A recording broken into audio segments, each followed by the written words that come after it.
오늘 이 시간은 긍휼을 받는 자라는 제목으로 말씀의 은혜를 나누도록 하겠습니다. 오늘 본문의 주인공은 이사야 선지자입니다. 이 이사야 선지자는 남유다, 이스라엘이 두 개로 갈라졌잖아요. 솔로몬 이후에 북이스라엘과 남유다. 남유다 히스기야 왕 때 활동했던 선지자입니다.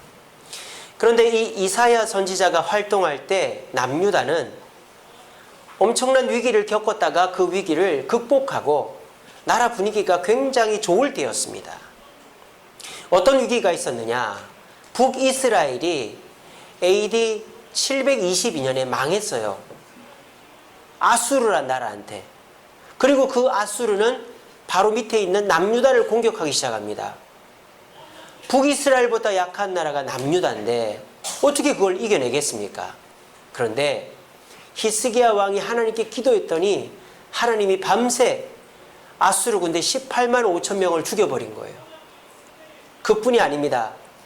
패전한 아수르 군대와 왕이 아수르로 돌아갔는데 아수르가 그 전쟁에서 져가지고 국력이 갑작스럽게 쇠락한 거예요. 그래서 아수르가 멸망해버려요. 그래서 국외적으로 이스라엘에게 가장 큰 적이었던 아수르가 멸망해버리는 놀라운 기적이 일어났습니다. 참으로 좋은 일이죠. 그뿐 아닙니다. 국내적으로도 좋은 경사가 일어났어요. 히스기야 왕의 기도로 아수르 군대 18만 5천 명이 죽었는데 위기가 닥쳤습니다. 그 히스기야 왕이 병이 들은 것입니다. 히스기야 왕은 좋은 왕입니다. 그의 아버지 아하스는 아수르에게 아부하고 아수르의 신을 이스라엘에 가지고 와서 남유다를 타락시킨 왕이었어요. 근데 히스기야는 아버지를 닮지 않았습니다. 히스기야는 하나님만 순종하고 하나님만 의지해서 아수르 군대 18만 5천을 기도를 통해서 물리쳤던 아주 좋은 왕이었습니다. 근데 이 히스기야가 병이 들은 거예요. 얼마나 나라 분위기가 침체되었겠습니까? 그런데 이 히스기야가 기도를 하니까 하나님께서 히스기야의 병을 낫게 해주신 거예요. 그게요, 그냥 나은 것이 아니라 하나님이 15년이나 더 살게 해주겠다고 약속을 하신 거예요. 근데 그 소문이, 그 일이 얼마나 대단했던지 이스라엘 내에서만 소문이 난 게 아니라 다른 나라에도 소문이 난 거예요. 남유다의 왕이 죽을 병이 들었는데 살아났대. 어떻게 죽던 사람이 살아나? 하나님이라는 신이 살려줬대. 그래서 바벨론의 사절단이 와서 히스기야 왕에게 회복을 축하하는 일이 벌어진 거예요. 여러분 어떻습니까? 이사야 선지자가 활동할 이 당시에 남유다는 너무너무 좋은 분위기예요. 그러니까 나라 분위기가 참 좋은 거예요. 그 남유다를 공격하는 주적도 없어졌고, 그렇게 좋고 선한 왕, 하나님을 의지하는 왕이 죽을 뻔했는데 살아났고, 그러니까 남유다 분위기가 너무 좋은 것이죠. 그러니까 이게 기회인 것이죠. 남유다가 다윗의 나라로 회복될 수 있는 기회였던 거예요. 근데 남유다는 이 기회를 잡지 못하고 150년 후에 망하게 됩니다. 참으로 안타깝죠. 지금 우리나라도 굉장히 어려움 속에 있습니다. 북한은 핵무기 때문에 핵무기로 우리를 괴롭히고, 일본은 경제로 우리를 괴롭히고, 그래서 우리나라가 지금 진퇴양난이고 내부적으로 보수와 진보가 맨날 싸우고 국회는 안 하고 굉장히 어려운 시기를 보내고 있죠. 그런데 우리나라도 우리한테 경제 보복을 하는 일본보다 더 뛰어날 수 있는 기회가 있었어요. 조선시대 때. 누구 때였을까요? 바로 정조대왕 때였습니다. 우리나라 조선시대 왕들이 수십 명 있지 않습니까? 근데 그 왕들 중에서 대왕이라고 불리는 사람은 딱 2명밖에 없어요. 누굽니까? 첫째는 세종대왕, 두 번째는 정조대왕. 정조를 옛날엔 대왕이라고 안 불렀는데 최근에는 부릅니다. 그래서 우리나라 조선시대 4대 위인 하면은 왕은 세종, 정조, 그 다음에 나머지는 인수신, 김정호 그러더라고요. 그래서 이 정조대왕은 조선 후기에 이 나라를 부강한 나라, 일본보다 더 부강하게 만들 수 있는 기회를 가졌어요. 우리나라 임진왜란이 언제 일어났습니까? 1592년도에 일어났죠. 임진왜란을 이순신의 도움으로 우리가 이겼잖아요. 근데 200년 동안 우리나라는 굉장히 혼란스럽습니다. 광해군이 왕의 칭호도 못 받고 인조 반정에 의해서 쫓겨나고, 인조가 또 고집 피우다가 이 병자호란이 일어나고, 그리고 병자호란이 소습되고 난 다음에 이제 붕당 정치라고 하죠. 당파 정치가 시작된 거예요. 노론이 나라를 꽉 잡아버린 거예요. 그래서 임진왜란 이후로 우리나라는 200년 동안 굉장히 혼란스러운 시기를 보냈습니다. 근데 그 혼란을 정리한 사람이 바로 정조대왕이죠. 자, 어떻게 정리했느냐? 영조가 자기 아들을 죽이면서까지 아부했던 그 노론. 그래서 노론이 정현세자라고 하죠. 사도세자, 정현세자를 죽여버렸잖아요. 영조에게 막 푸시해가지고. 그 영조는 자기 아들이지만 너무 그 신하들 노론이 무서우니까 자기 아들 부족한 모습들이 너무 많으니까 뒤지어 넣어서 죽여버린 거예요. 그리고 자기 손자인 정조가 그 다음 때 왕이 됐죠. 근데 이 정조는 노론을 제거하지 않습니다. 그냥 살려줘요. 탕평책, 자기 할아버지의 탕평책을 그대로 받아들였죠. 그리고 이 정조는 그 당시의 모든 세력을 껴안습니다. 정조 때에 나타난 것이 실학파죠. 실학파. 실학파가 뭐예요? 과학, 기술이 중요하다는 거 아닙니까? 그 다음 북학파. 북학파가 뭐예요? 청나라와 친하게 지내야 된다. 청나라 문물을 받아들여야 된다. 그리고 설이라고 했잖아요. 설. 적자가 아니라 서자. 그러니까 옛날에는 집안에 장자만 우대되고 첩의 자식이나 이런 사람들은 천대받았잖아요. 근데 그 설도 등용하는 거예요. 그뿐입니까? 막 평민들 중에서 똑똑하면 막 등용하는 거예요. 그러니까 이 정조는 나라의 인재라는 인재는 다 끌어모으는 거예요. 그래서 이 나라가 굉장히 부강한 시기를 맞이할 수 있었습니다.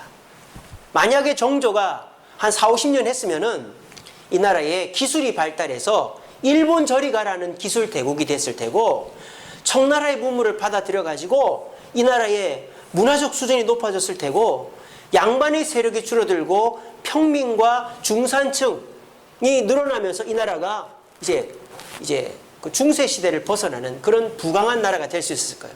근데 참으로 안타까운 일은 정조가 병으로 빨리 죽어버렸어요.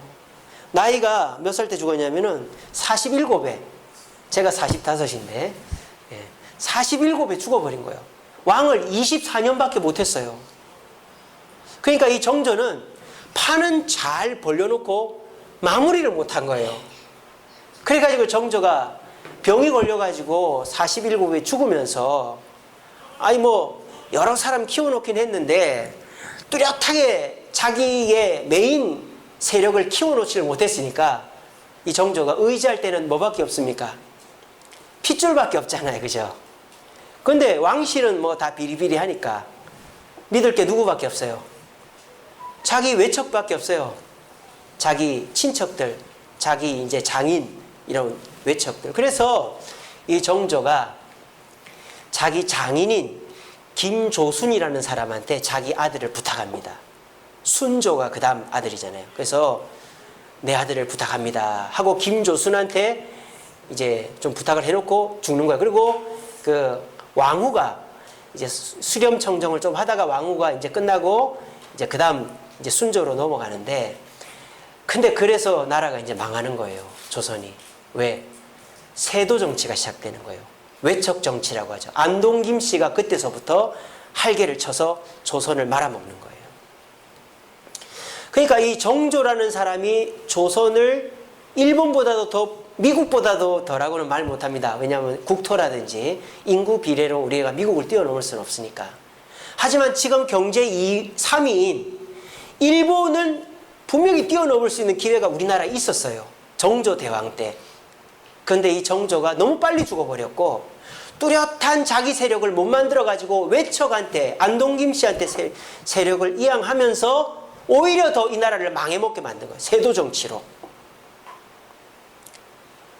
우리가 세상을 살아가다 보면 때라는 것이 있습니다. 때. 근데 그 때 중에서 좋은 때를 뭐라고 하느냐? 기회라고 하죠. 기회. 자, 우리가 때를 놓쳐도 살아갈 수 있습니까? 없습니까? 살아갈 수 있습니다. 기회를 놓쳐도 살아갈 수 있습니까? 없습니까? 살아갈 수 있습니다. 물론 수술할 기회, 때, 뭐 이런 아주 중요한 때를 놓치면 죽을 수도 있겠지만 웬만한 때나 기회를 놓친다고 사람 죽진 않아요. 그런데 무슨 문제가 생길까요? 후회가 남는 거예요. 어렸을 때는 한창 놀아야 돼요. 장난감 갖고도 놀고 친구랑도 놀고. 근데 어렸을 때 못 논 사람들이 키덜트가 되는 거예요. 어른이 돼가지고도 장난감 갖고 노는 사람. 수백만 원짜리 장난감 사서 전시하고 그거 가지고 되팔고 하는 사람. 어렸을 때 놀지 못한 사람이라 그렇게 놀아도 후회가 되는 거죠. 또 공부할 때가 있죠. 공부할 때를 놓친 분들은 어떻게 됩니까? 나이가 들어서도 그 눈이 안 보이는데도 막 책 보고 공부하느라고 애를 쓰죠. 또 결혼할 때가 있어요. 근데 결혼할 때를 놓쳐버리면 가정도 못 이루고 자녀도 못 낳고, 그래서 우리가 결혼이 힘들기는 하죠. 내가 번 돈 나눠 써야 되고 자식 때문에 속 썩고 하는 건 있습니다. 하지만 결혼해서 힘든 것도 있지만 결혼 안 해서도 힘들어요. 결혼 안 한 사람이 다 만족스럽고 행복합니까? 50대 혼자 사는 사람 자살률이 제일 높다잖아요. 40대까지는 괜찮아요. 혼자 살아도 돈 많이 벌고 뭐 건강하고 하니까. 근데 50대가 딱 접어들면 몸이 아파집니다. 몸이. 그래서 제가 얼마 전에도 햄버거 먹으러 롯데리아에 갔는데 옆에 한 50대 60대 되는 아저씨들이 모여가지고 얘기를 한참 하더라고요. 근데 제일 처음에 하는 얘기는 정치 얘기를 하더라고요. 근데 정치 얘기 딱 끝나니까 건강 얘기를 하더라고요. 내가 어디가 아팠는데 뭘 먹으니까 좋더라고. 내가 요즘 몸이 아파 죽겠다고. 건강 얘기를 한 2시간 하고 앉아 있는 거예요. 나이가 50대에 접어들면 몸이 아프게 돼 있습니다. 돈도 필요 없어요. 시간, 여유 이런 거 필요 없어요. 그러니까 사람이 50대에 자살을 많이 하는 거예요. 왜? 내가 결혼할 때를 놓치고 옆에 누가 없으니까. 돈은 있고 집은 있는데 외롭고 힘드니까 자살하는 사람이 생기는 거예요. 결혼도 때가 있는 거예요. 그리고 사람이 일을 할 때가 있죠. 일을 할 때가.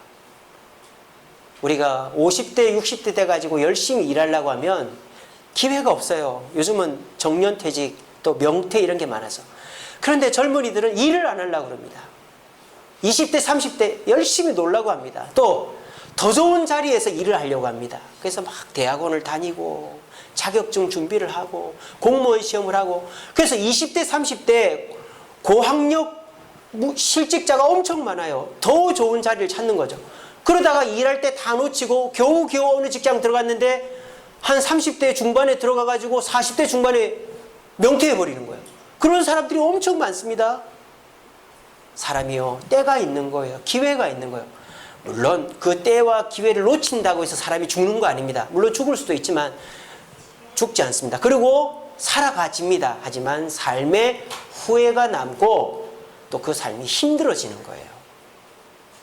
오늘 이스라엘은 이 이사야 시대 좋은 때, 아수르가 망했고 좋은 히스기야 왕이 다스리고 있는 이 때에 이사야의 말씀을 듣고 그 마지막 때를 붙잡았어야 됐는데 이 백성들은 이사야의 말을 듣지 않았던 것입니다. 그래서 150년 후에 이 남유다도 바벨론에게 멸망하게 되어지는 것입니다. 오늘 이 시간 저와 여러분들도 우리 앞에 다가오는 많은 때와 기회들이 있습니다. 그런데 그 때와 기회들 다음번에 또 오겠지라고 생각하며 흘려보낼 수도 있습니다. 물론 다음에 또 올 수도 있죠.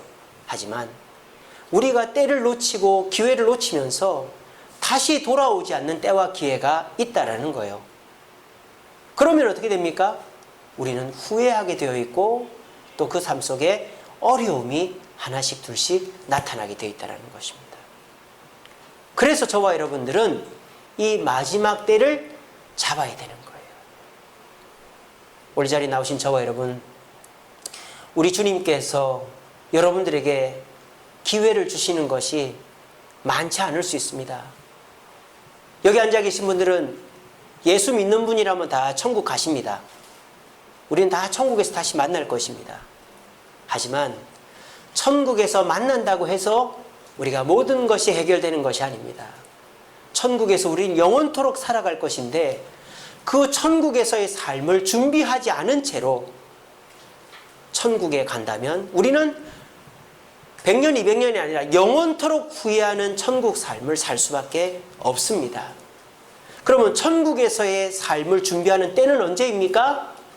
바로 지금입니다. 우리가 살아있을 때, 이때 우리는 천국의 삶을 준비해야 되는 것입니다.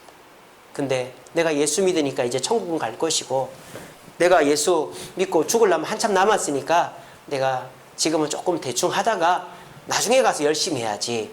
우리 그런 마음들 쉽게 먹을 수 있습니다. 하지만 내가 가진 때는 내 생각대로 오지도 않고 내 생각대로 붙잡아 놓을 수도 없어요.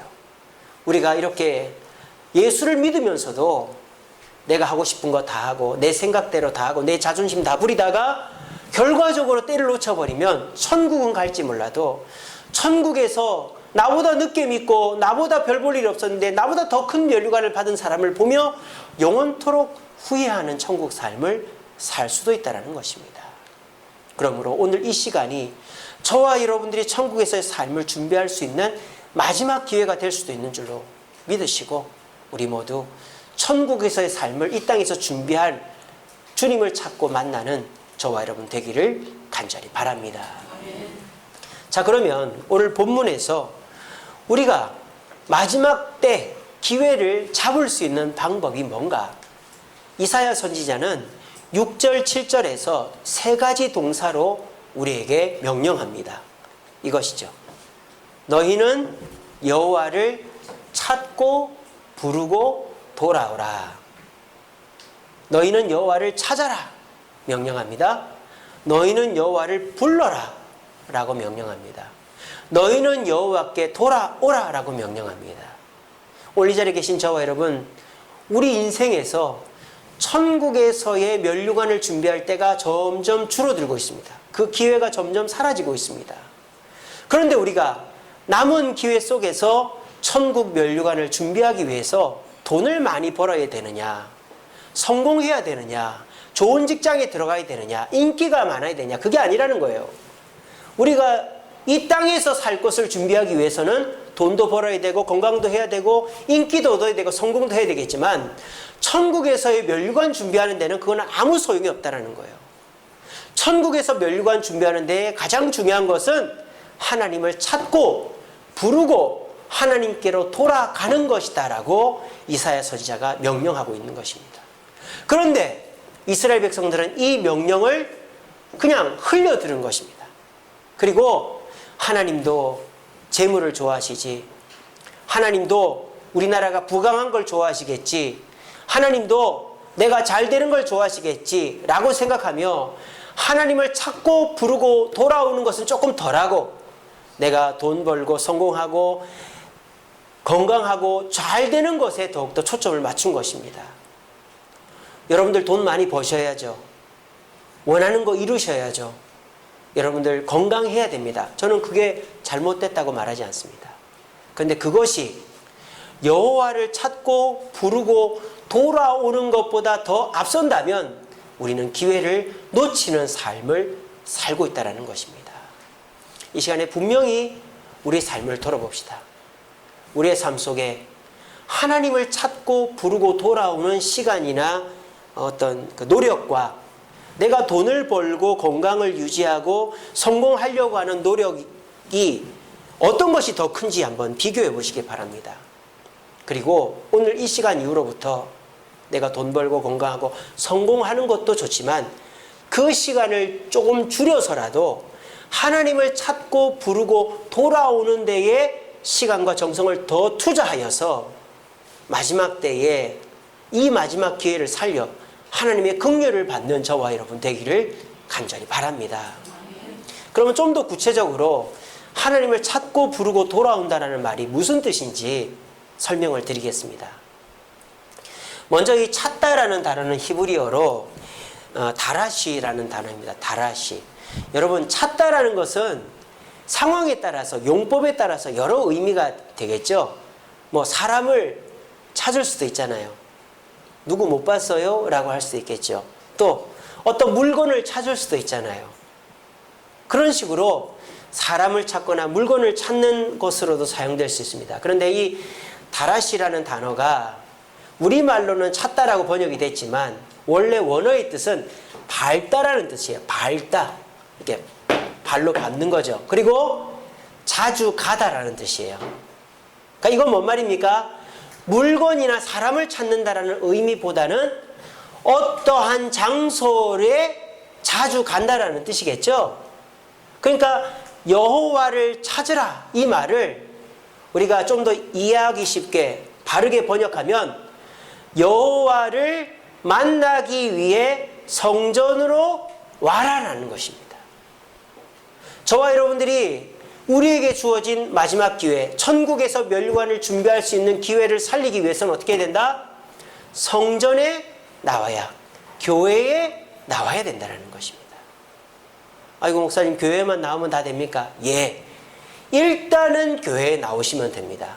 불평이 있고 원망이 있고 뭐 늦게 나오고 졸고 가고 이런 거 생각하지 마시고 아이고 내가 늦었는데 오늘은 안 가야 되겠다. 아이고 내가 오늘은 피곤한데 못 가겠다. 아이고 내가 오늘 머리가 아픈데 허리가 아픈데 가서 뭐 제대로 앉아있지도 못하겠다. 못 가. 그런 생각하지 마시고 일단은 나와야 되는 거예요. 맹모 삼천지교라는 거 아시죠? 맹자의 어머니가 맹자 교육을 위해서 3번 이사를 했다는 거 아닙니까? 맹자의 어머니가 첫 번째로 어디다 집을 얻었습니까? 묘지 옆에다 집을 얻었어요. 근데 이 어린 맹자가 어떻게 합니까? 아이고 아이고 곡소리만 따라하는 거예요. 아이고 아이고 아이고 아이고. 그러니까는 엄마가 아이고 이러다 안 되겠다. 그래서 이사를 합니다. 어디로 이사를 갑니까? 시장으로 이사를 갑니다.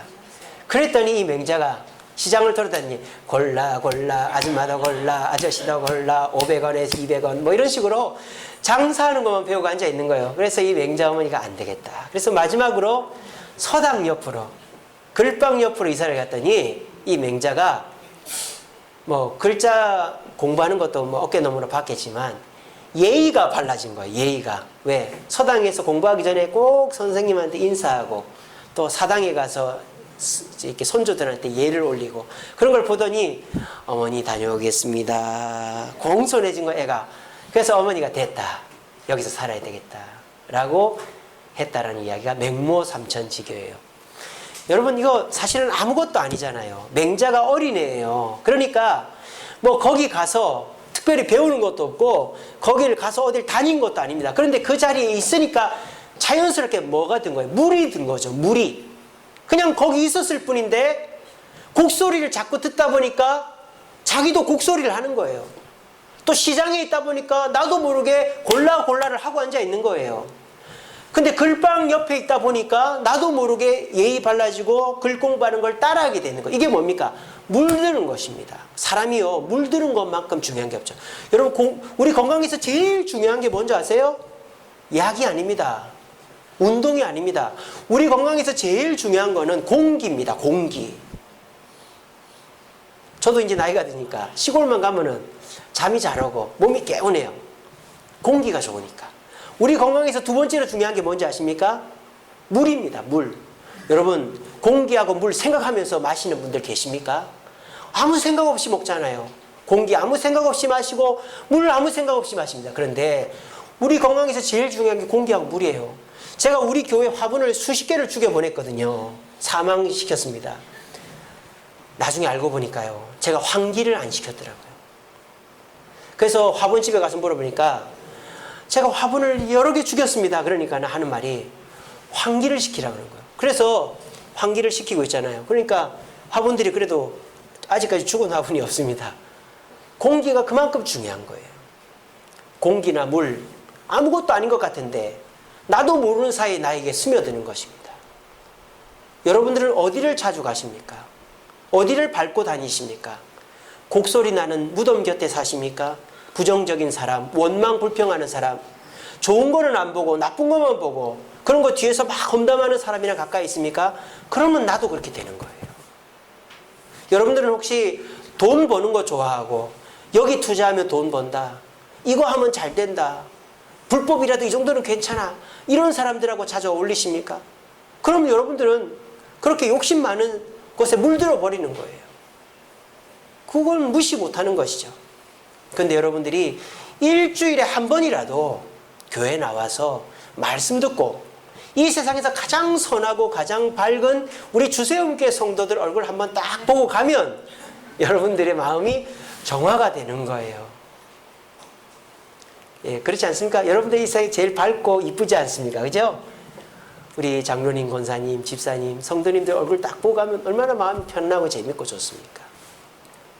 이처럼 우리가 이 세상 살면서 여러 군데를 가지만 우리가 정말 놓치지 말고 와야 될 곳은 바로 이 주세움교회라는 사실을 믿으시길 바랍니다. 그리고 이 교회에 와가지고 특별한 거 안 해도 돼요. 졸다 가도 되고 뭐 내가 세상 걱정 다 떨쳐버리지 못해도 돼요. 그냥 이 예배당에 와서 말씀 듣고 성도들 얼굴 한번 보고 가는 것만으로도 여러분들은 이 신앙의 물을 계속 유지해 가는 거예요. 우리 주님은 그것을 우리에게 원하시는 것입니다. 여러분들이 기회의 끈을 놓치지 않기 위해서는 교회를 떠나면 안 돼요. 또 한 주라도 교회를 빠지지 않으려고 애를 써야 됩니다. 한 주 교회 빠지면 보름을 안 나오는 거거든요. 한 달에 한 번 빠지면은 그러니까 한 달에 절반은 교회를 안 나오는 게 되는 거예요. 오늘 이 시간 주님은 저를 통해 여러분들에게 말씀합니다.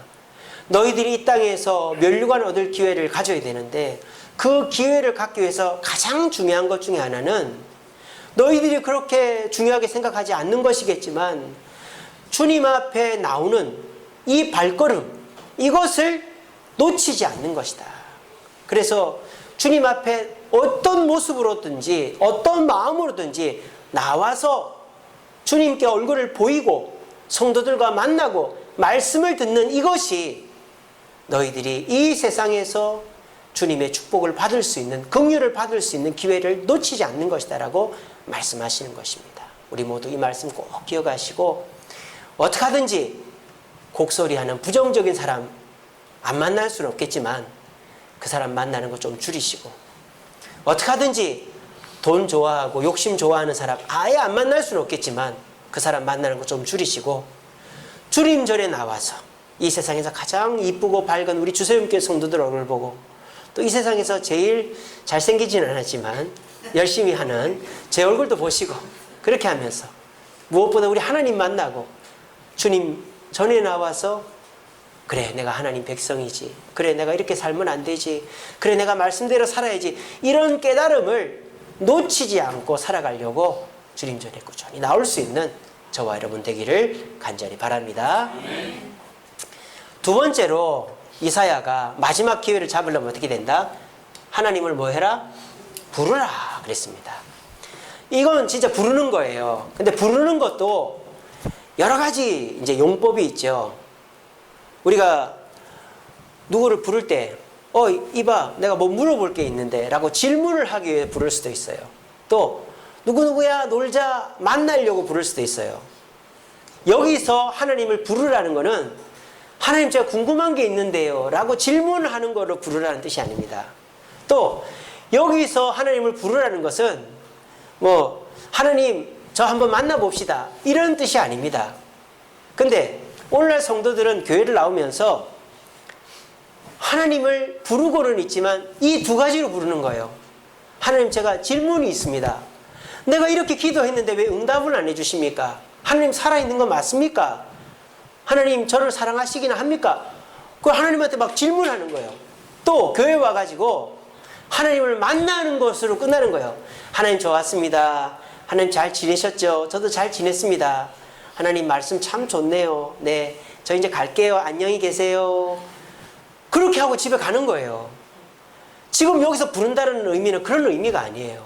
물론 그냥 질문만 하고 가는 사람보다 낫지만 그냥 하나님 안녕하세요. 저 왔어요. 잘 지내셨죠? 저도 잘 지냈어요. 저 다음 주에 또 올게요. 이런 만남을 얘기하는 게 아니에요. 여기서 부르다라는 것은 하나님 앞에 항복하다라는 뜻이에요. 여러분 이런 거 있지 않습니까? 장사하는데 서로가 거래를 합니다. 이거 얼마에 줄 거요? 10,000원에 가져가시오.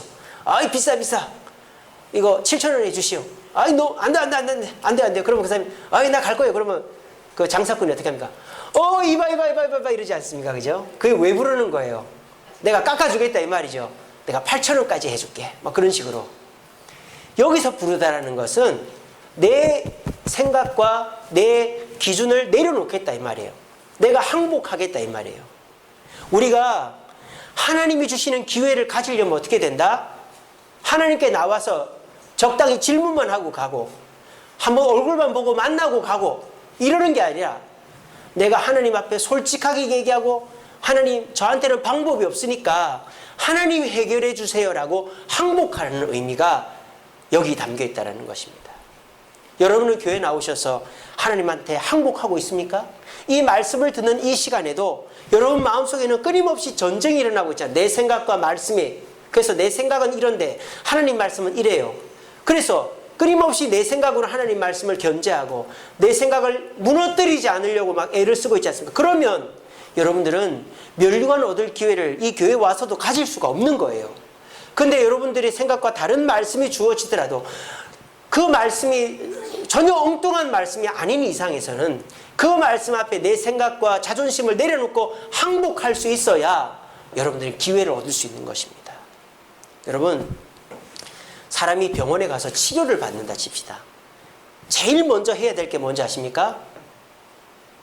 의사한테 항복하는 겁니다. 치료받는 사람이 의사한테 항복 안 하면 치료 안 됩니다. 치료받는 사람이 의사한테 자존심 비워보십시오. 내가 어디가 아픈지 얘기도 안 하고, 의사 선생님, 제가 어디가 아파서 왔는데 한번 맞춰보시죠?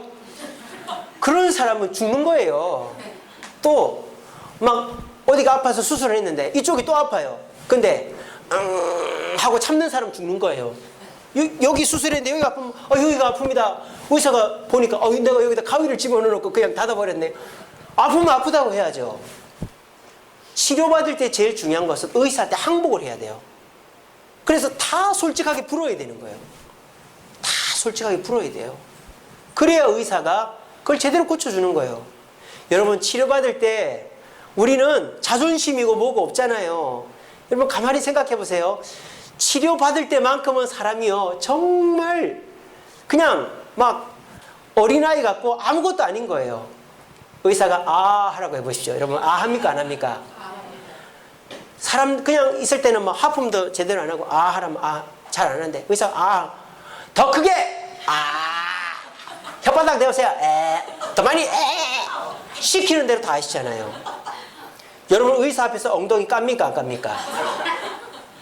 의사 앞에서 엉덩이 까죠. 자, 엉덩이에 한번 보여주세요. 아, 제가 부끄러워서. 그런 사람이 세상에 있습니까? 예! 하고 까야 치료가 되죠. 여러분, 의사는요, 여러분 죽일 수도 있어요. 어떻게? 여러분, 마취도 시키잖아요.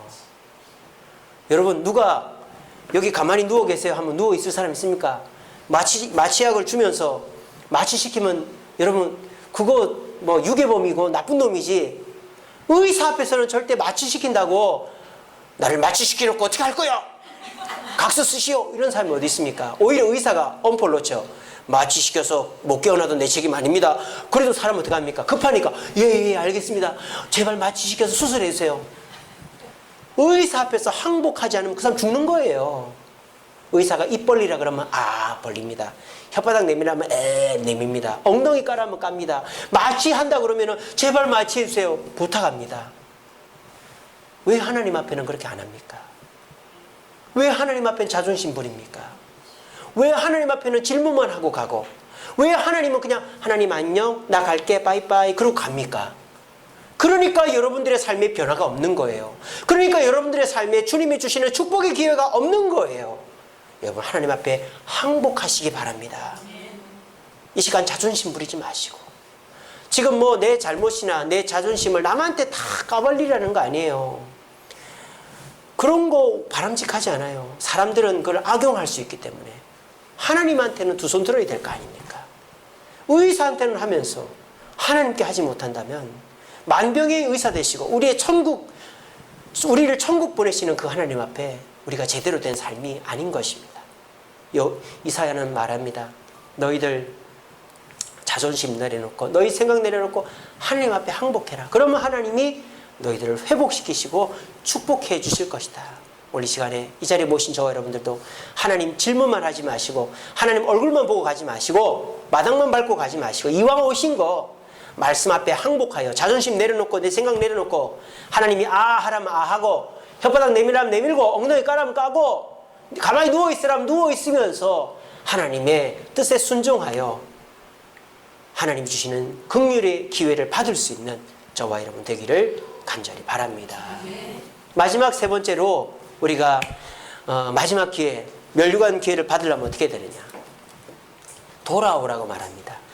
근데 이 돌아오라는 말이 앞에 좀 수식어가 있습니다. 악인은 그의 길을, 불의한 자는 그의 생각을 뭐하고? 버리고 여호와께 돌아오라. 이게 무슨 말입니까?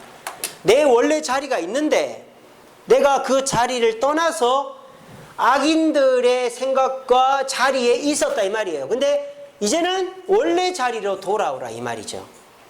그러니까 저와 여러분들이 그리스도인이 되어가지고 그리스도인으로서의 신앙의 자리가 있었을 거 아니에요. 말씀을 사모했던 그 시간, 열심히 기도하던 그 시간, 또 교회에서 내가 뭐 할 일 없나, 나한테 시키면 직장일보다 더 열심히 봉사하던 그 시간, 또 남이 나한테 막 싫은 소리 해도 눈물이 나도 참고 견디면서 섬겼던 그 시간이 있을 거 아니에요. 그 시간으로 돌아오라는 거예요. 그 자리로 돌아오라는 거예요. 물론 지금까지도 그 자리에 계신 분들은 최고죠. 근데 대부분의 그리스도인들은 그 자리를 떠날 때가 많아요. 저도 그럴 때가 많습니다. 저도 이번 주 중에 살면서 주님의 자리를 떠났다가 회개하고 돌아오고 이래요. 우리 사람은 다 그래요. 한 자리에 계속 있는 사람이 없죠.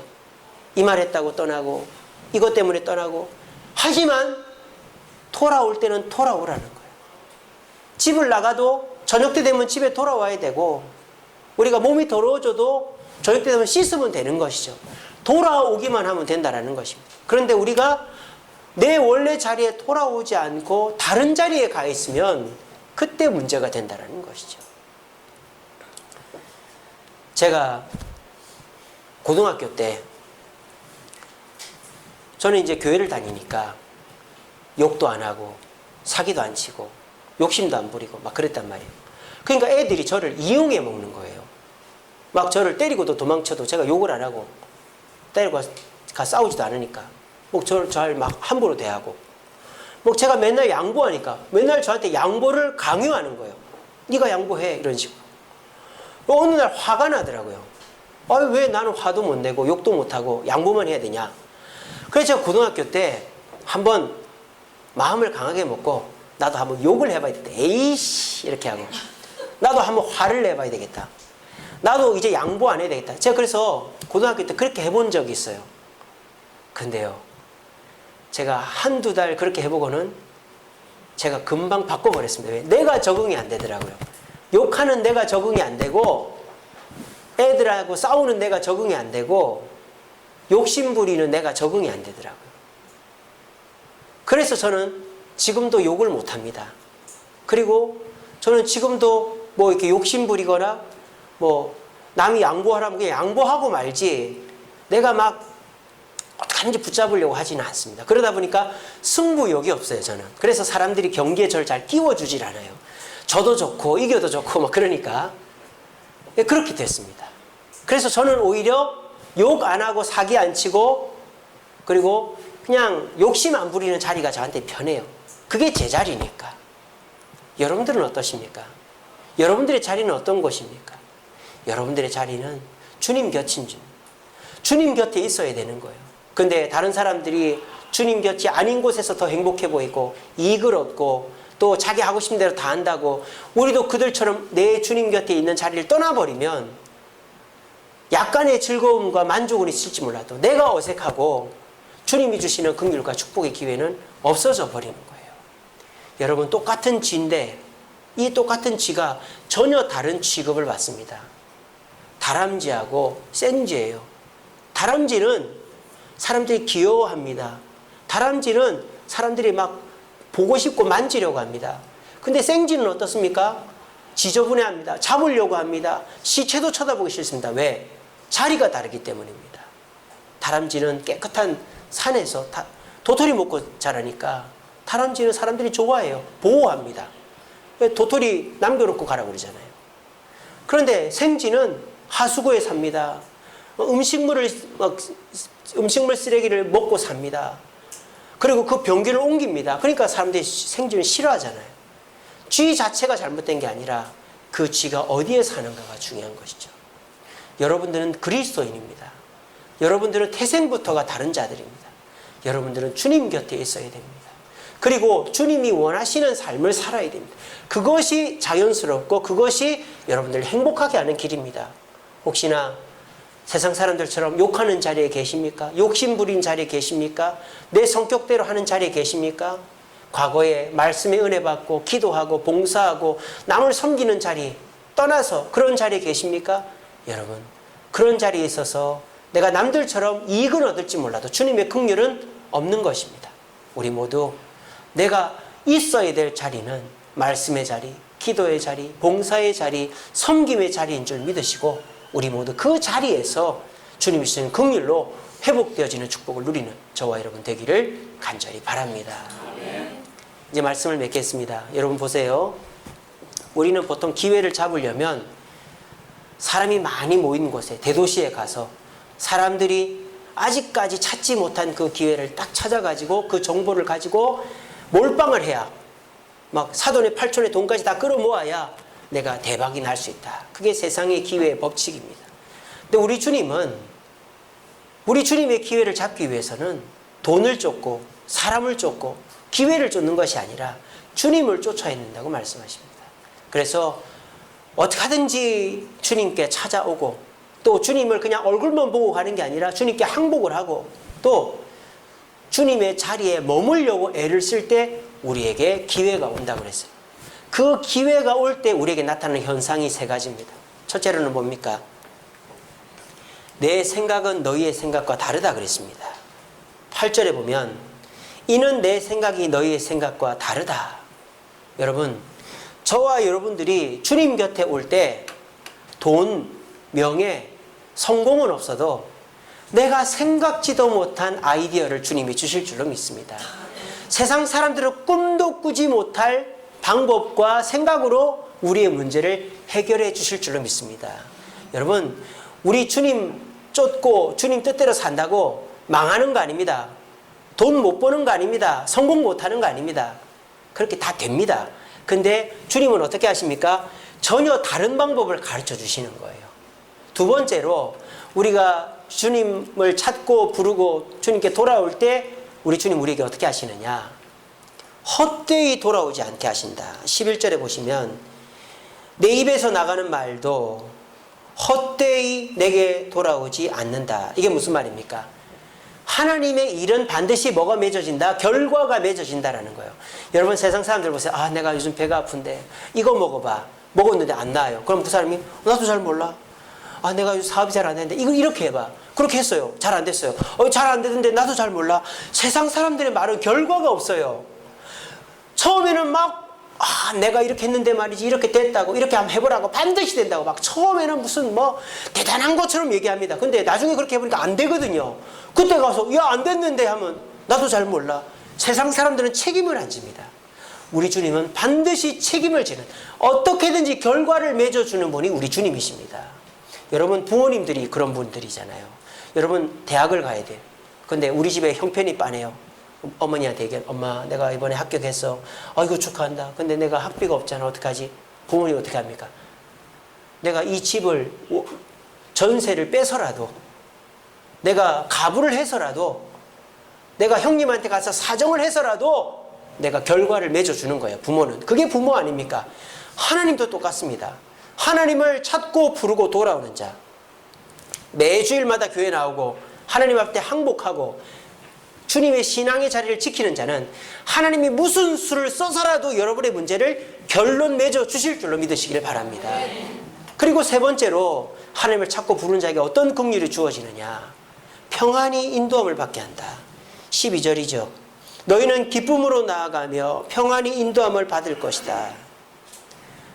여러분들이요, 원하는 대로 안 될 수도 있어요. 주님, 내가 성공하게 해주세요.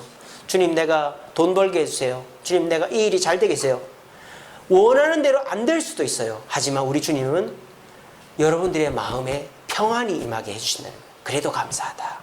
이 정도도 감사하다. 여러분 집 팔려고 1억 5천에 내놨는데 안 팔려요. 그래서 기도하면서 그래, 내가 1억 3천에 내놓자.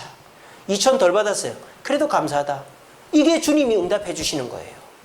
여러분들이 어느 직장에 들어가려고 그랬어요. 근데 A라는 직장이 안 됐어요. 근데 B라는 직장에 넣었는데 B라는 직장이 됐어요. 그럴 때 주님의 은혜라고 생각하는 사람은 이것도 감사하다. 평안이 임하는 거예요. 우리 주님은 어쨌든 직장이 된 거 아닙니까? 어쨌든 집이 팔린 거 아닙니까? 그런데 세상 사람들은 어떻게 해요? 내 뜻대로 안 됐다고 불평하는 거예요. 집이 팔렸는데, 직장이 얻어졌는데. 근데 우리는 어떻습니까? 주님을 의지하면 어떤 마음이 든다? 어쨌든 내가 직장을 얻지 않았느냐? 어쨌든 내가 집을 팔지 않느냐? 감사하게 되는 거예요. 이게 주님을 의지하는 자가 받는 긍휼이다라는 것입니다. 여러분, 잘 되고도 막 원망 불평하는 사람이 얼마나 많은지 몰라요. 막 잘 되고도 내가 이거밖에 안 됐어. 우리 애가 서울대학밖에 못 갔어. 뭐 그런 사람들 얼마나 정말 밥맛입니까? 그죠? 세상 사람들이 그래요. 돈 벌고도 자식 잘 되고도 불평불만하는 사람 세상. 그러면은 그 사람은 아무 좋을 일이 없어요. 근데요, 우리는 주님께 맡기면 어떻게 됩니까? 주님께서 반드시 결론을 맺어주시고 그 결론은 내 뜻대로 되지 않아도 평안이 임하는 거예요. 그러면 된 거 아니에요? 그러면 된 거 아닙니까? 이것이 긍휼을 받는 자의 모습입니다. 오늘 시간 분명히 기억하십시오. 이 세상 많은 그리스도인들 교회를 나오지만 기회를 놓치며 신앙생활하는 사람들 너무 많습니다. 왜? 교회를 나와도 띄엄띄엄 나오는 사람들이기 때문에, 또 교회를 나와도 주님 얼굴만 보고 가는 사람이기 때문에, 또 교회를 나와도 그냥 교회만 나왔지 일주일 동안은 내가 원하는 돈 버는 자리, 욕심 부리는 자리, 죄된 자리에 그냥 계속 있기 때문에 그런 식으로 교회 나온 사람은 이 세상에서 면류관 받을 기회, 주님의 긍휼 받을 기회를 놓치는 거예요. 오늘 이 자리에 나오신 분은 그런 분 한 분도 없기를 바랍니다. 오늘 이 시간 이후로부터 이 주일은 목숨처럼 지키시기 바랍니다. 그리고 주님께 나왔을 때 적당히 얼굴만 보이고 가지 마시고 항복하시기 바랍니다. 그리고 이제는 세상의 자리를 조금씩 뒤로 하고 맹모 삼천지계라고 했잖아요. 주님의 자리에 머물려고 애를 쓰시기 바랍니다. 내 원래 신앙의 자리에 머물려고 하시기 바랍니다. 그러면 우리 주님은 여러분이 생각지도 못한 아이디어를 주십니다. 그리고 그것대로 어떻게 하든지 결과를 맺게 해주십니다. 그리고 내 뜻대로 안 돼도 마음의 평안과 기쁨이 넘치게, 그래서 긍휼을 받게 해주십니다. 그래서 오늘 이 자리에 나오신 저와 여러분들은 모두가 주님의 긍휼을 회복하는 참된 그리스도인들 되기를 간절히 바랍니다. 기도하겠습니다. 사랑의 주님, 감사합니다.